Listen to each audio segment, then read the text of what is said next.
Happy Sunday, everyone. How are you? I hope you're all doing well. I can't believe we're moving into March. I'm so excited. You know what that means? When we move into March, we think of spring equinox. We think of a lot of mud, at least I do. All the mud that's outside because we're in the middle of changing seasons and everything. And boy, am I ready, and I know all of you are too, with everything going on. It's very difficult, and we just want to be able to get back to some kind of normalcy. And notice my beautiful flowers. I got flowers from my daughter Heather, and I got flowers from my wonderful husband Gerard, and so I had to show them off over here. So anyways, as we move into March, it's getting lighter later, thank God.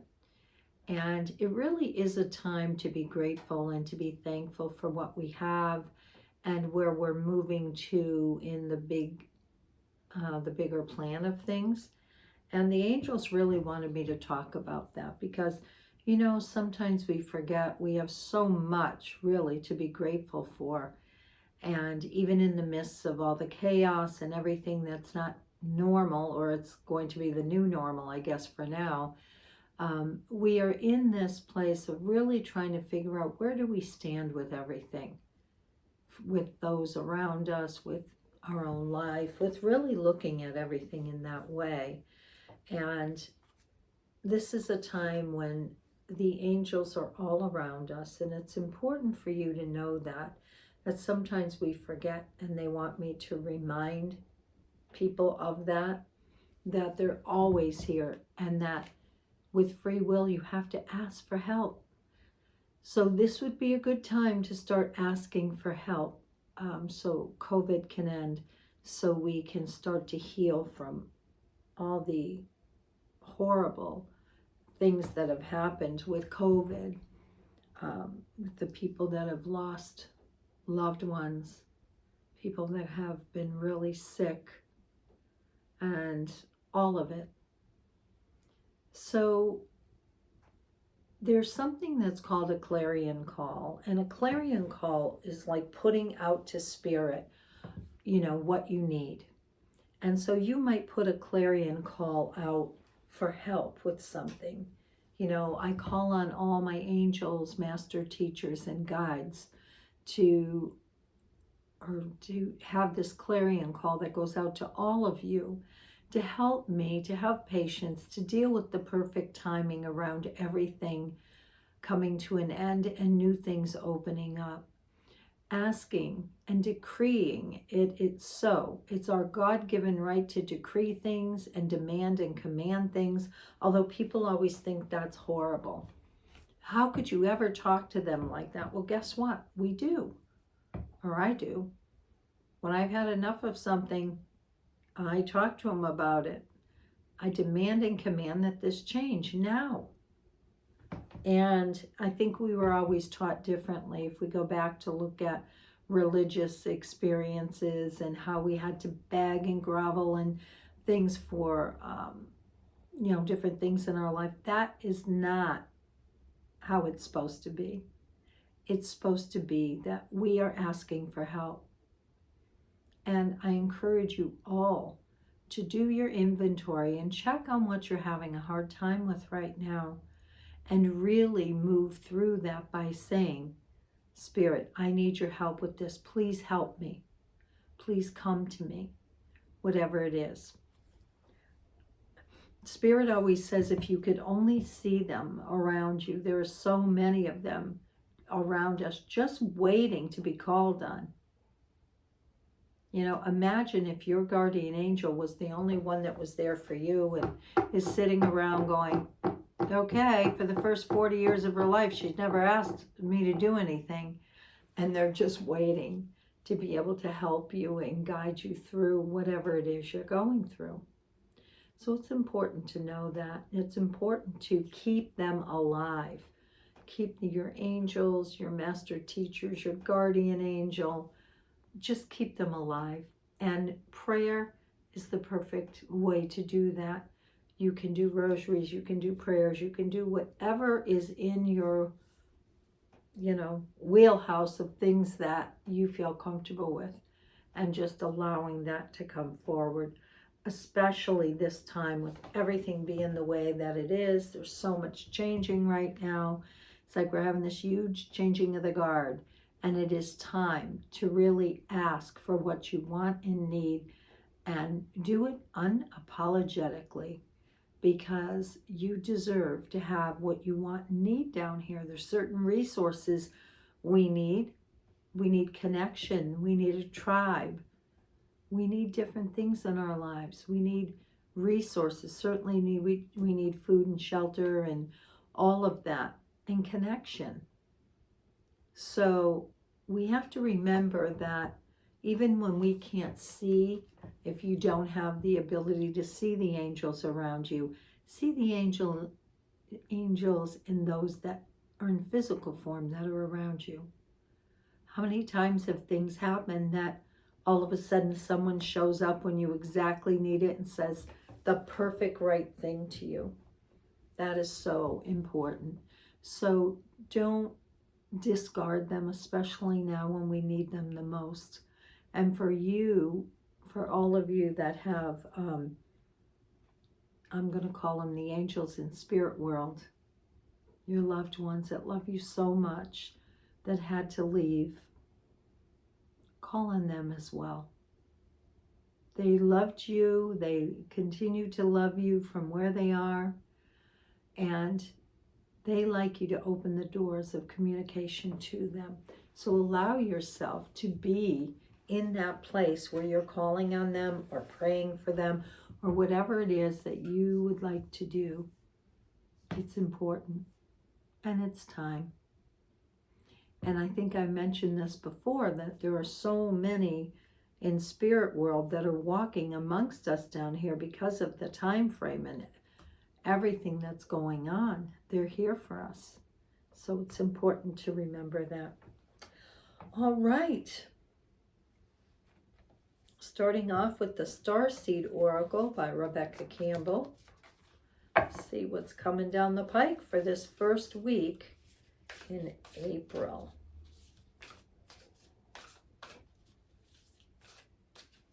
Whoops.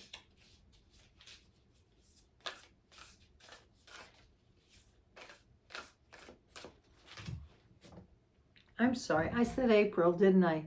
March. Sorry about that. First week of March.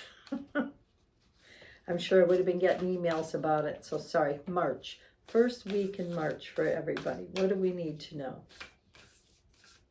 know? First week in March.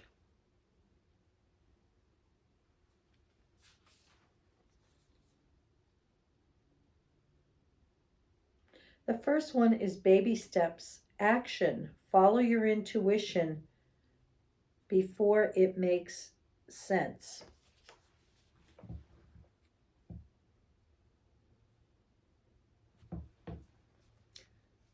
It's a person walking through a doorway, a woman walking through an ancient doorway that leads to an edge of a cliff. So let's see. This looks like she's going through some kind of initiation, and that she is going to be going through the doorway to something that's unfamiliar. And it looks like she's pausing in the arch of the doorway before she continues to move on. And this says baby steps. So we remember the quote about taking baby steps all the way up the mountain. You know, it will get us all the way up Mount Everest. We just have to take a baby step, one step at a time. So let's see what she has to say.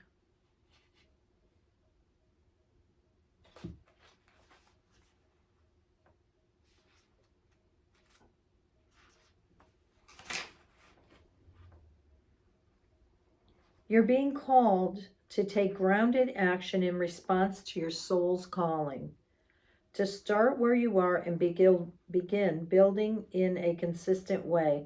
So many people stop themselves from living a soul-led life because they're waiting to know the destination before taking the first step. Isn't that true? We all do that. I want a guaranteed, idea that we're going to end up where we're supposed to end up. But intuition doesn't work like that. Our soul is always calling in every moment of every day. The way to find yourself living in harmony with the cosmos is to listen to your soul's baby calls and whispers each and every day, and to take grounded action in the direction of those calls and whispers. You're being encouraged to start small, bite-sized, to put one foot in front of the other, to do one thing every day, to break things down into achievable tasks. Time on Earth goes slower than on other planets. This may cause frustration of starseeds who can expect a faster pace of manifestation and thus give up before the seeds begin to sprout. Isn't that true? Yeah, I saw a pin one time that said, "Don't quit before your miracles start." And I thought, that's a good one. If you resonate with that, it's time to opt for consistency over urgency. Time to take baby steps in the directions of your calling. To remember that you don't need to have it all figured out or know exactly where the path is leading you. You don't have to know every single step along the way before you set out on your great journey. You just need to take the next step. And it says, what's one simple baby step you can take in the direction of your soul's calling? Isn't that the truth? If we are frozen in motion and we don't take any steps, nothing's going to happen. We can envision or meditate on it all day long. If we don't take action, nothing is going to be there. All right. Next deck is by her as well. Work Your Light. What do you want to tell everybody for the first Sunday in March?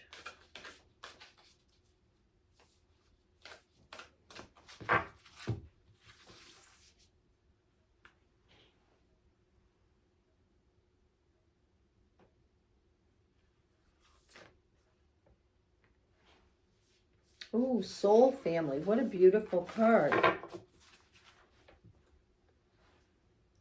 Call in your tribe. You don't have to do it all alone. Look at this beautiful card.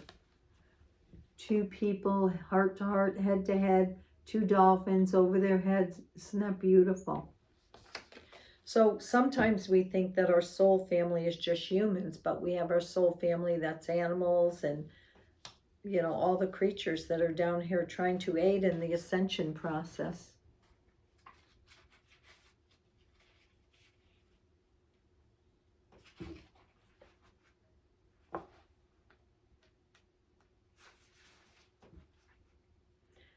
It is time to call in your soul family and support team. People who get you at a soul level. People who are the same kind of weird as you. People who are your chosen family. They are coming and they are looking for you. If you haven't found them yet, this is a sign that they are close by.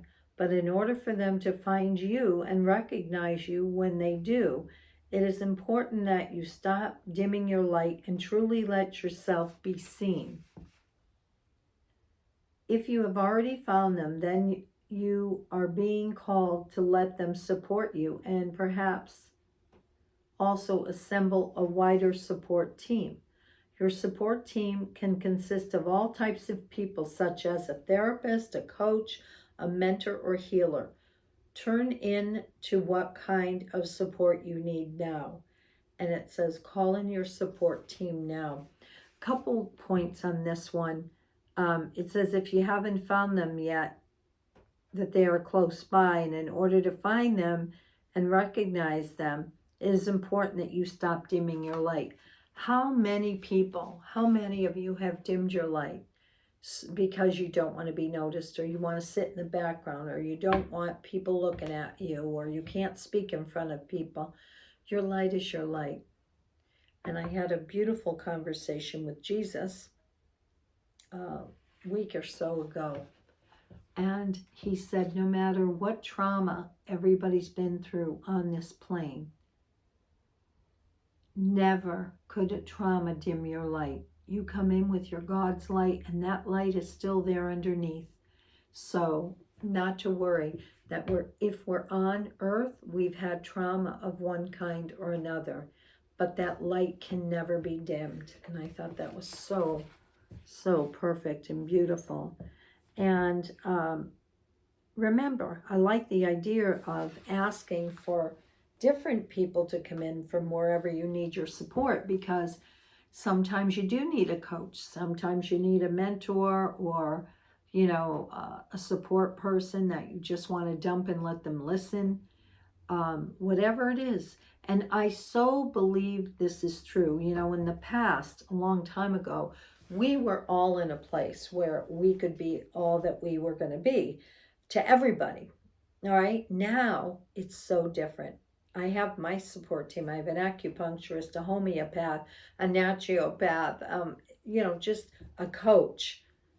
People that support me every day, friendships that just keep me nourished and growing and having fun, by the way. So you do your inventory and see, where is it that I might need a little more help, or who can I lean on for that help? And knowing that, you don't have to spend a ton of money. You don't need to go to, the most expensive person. Maybe you only need one session with somebody, but you need some help. So be aware of that. Next is Divine Animals Oracle by Stacy DeMarco.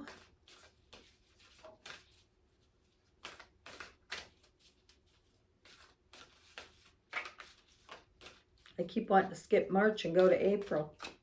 Guess I'm in a hurry for summer, spring and summer. March, first Sunday in March. What's the upcoming week?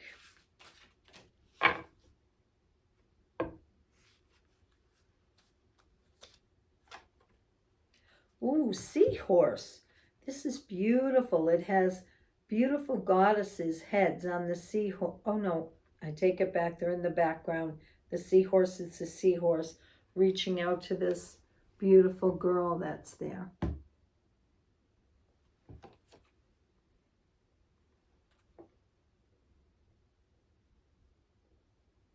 And it says equality. Isn't that beautiful? And I opened synchronicity. I opened right to it. Okay. Seek equality in relationships, in particular intimate ones. You will attract what you resonate. You can decide your future. Hiding from our fears is rarely a good strategy. It is time to ensure that the domestic and emotional labor in your world is shared equally. Okay. If you've ever seen a seahorse in the flesh, you will attest to how wondrous these animals are. Swimming upright, this bony fish without scales has a distinctive horse-shaped head and a tail. They wrap around sea vegetations. They are very beautiful and can appear in a variety of colors. Interesting. So it says, like most ocean-based elemental magic, the keys here are flow and fluidity. However, seahorse magic can be best utilized around the issues of equality. If you want to be seen as an equal, or you are being discriminated against in sex, race, or status, you can ask for help of the seahorse energy and receive balance and justice. The symbolism is the seahorse head, seahorse pulling a chariot, beautiful sea goddess with sea horses. Wow. So it's saying call on them if you need things to be balanced out. They are so mystical and magical looking if you've ever seen one. All right. Then we have Moonology by Yasmin Bolin.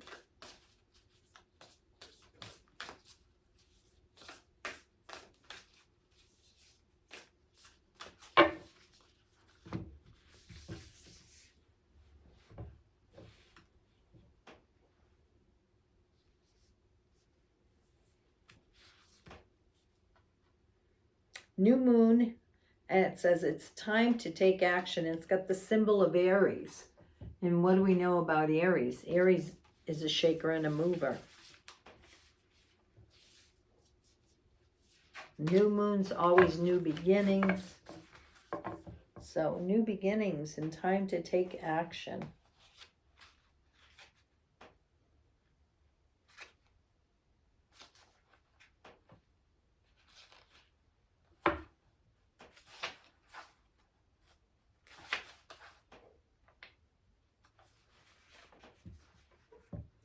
The frame is lit. A wonderful new start beckons that you're on the right path. Drawing this card is a superbly positive sign if there is something you want to happen in your life. Take this card as a big yes from the universe. This is the time to really tune in to your dreams. You may still have a long way to go. After all, Aries is the first sign in the zodiac, but you're on your way. Determination, self-assurance, and is called for. But the hot fire of Aries is driving you towards success in whatever endeavor you've asked about. The caution, don't go too fast and forget your manners. Trust people well as you charge towards your goals. You'll create much better karma for yourself. Wow. So it also says additional meanings. Do your best and be happy with that. Avoid being brash right now. You need a 12-month plan. A new male is coming into your life. So you got that wonderful card. So just looking at all of these cards, remembering that the first one's baby steps, and then soul family, seahorse, and it's time to take action. So, you know, I always think that after the big long piece of winter, we're coming into a positive time, and baby steps, you know, you might have a new project you want to bring to fruition or whatever, and it's saying, yeah, baby steps here. What are you going to do? Put these little baby steps in, and then finding people of like mind that can help support you, calling on the energy of the seahorse this week to bring balance in, and then taking action in the direction of your dreams. Remembering it doesn't have to be this giant step. It can be baby little steps. If you could see my schedule, or schedules, I should say, I'm a journal freak. And so I have to buy all these journals to document everything. And I've got one for all the personal stuff. And then I've got one for the business, and all different color coded. That's Virgo for you. But my steps are like 10 a day, and along with having a full list of clientele. So you can take one step a day if that's all you have time for, or whatever. But remembering those baby steps are going to add up and get you to exactly where you want to be. So let's hold the image for everything changing really soon. And remembering that if we all can envision it, it can happen. So thank you. Whoops.